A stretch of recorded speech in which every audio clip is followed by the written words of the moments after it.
Son of Eubank produced a performance worthy of his father to not only claim a victory crucial to his future but to quell a potentially deadly riot brewing among the Turkish community in this German city. Chris Jr. came into a cauldron of menace and silenced the thousands of haters by demolishing their standard bearer with the stupendous knockout which stakes his claim to a place among the world's elite super-middleweight boxers. It took several minutes to revive Avni Yildirim following his collapse under a barrage of uppercuts and finally a decapitating left hook. The moment he hit the canvas for the second time, the Polish referee waved his arms in supplication and summoned medical assistance. The conclusive punch delivered Eubank's most emphatic rebuttal yet that he lacks concussive power now that he has moved up to super middleweight. It comes as he sets his sights on the WBA world title, a belt more important than his own IBO trifle, which is currently in possession of fellow Englishman George Groves. With Eubank safely through this quarter-final of the new World Super Series tournament, it now behoves St. George to overcome Jamie Cox at Wembley Arena next Saturday night to set up the semi-final, which should be a British blockbuster. "Win your fight now,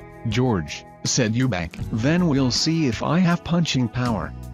Mr. Yildirim needs no further persuading. His fans had gone to battle in the arena before he came to the ring, and a second major disturbance was in the air. The stomach for that went out of the mob from the first bell. Out came the Eubank we have been waiting to see. No copycatting of his father's famous posturing, just furious intent on the dangerous job at hand against an unbeaten Iron Man. The crowd fell quiet almost at once as the punches rained down on their man. Instead of wailing into the other spectators, they stood anxiously awaiting Yildirim's recovery.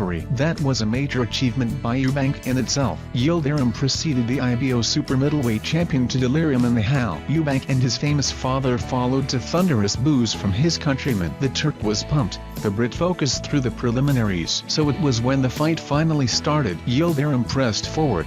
Eubank picked him off crisp jabs and cutting-edge combinations. The chasm in skill was confirmed by the solid uppercut which dropped Yildirim briefly to a knee, thereby giving Eubank a 10-8 start to proceedings. Speed was also the essence of Eubank, witnessed by 3 rapid-fire uppercuts which hallmarked his dominance of the second round. This was the fastest Eubank has ever started a fight. There was as yet no posturing as he unleashed from all angles. Most tellingly of all, after a machine burst of blows in the third, came the crushing left hook which sent Yildirim down and out. His unbeaten record going with him. As a preliminary bout was getting underway, 2 rival groups of Turks waded into each other, fists, feet and furniture flying. Elements of Eubank's protection detail, some allegedly drawn from a notorious immigrant gang, were said to be involved as some 50 burly men went to battle for no visible reason. The violence was extreme, with metal chairs being wielded as weapons or hurled at opponents. There was little or no intervention from the official security personnel at the Hans Martin Schleyer Hall,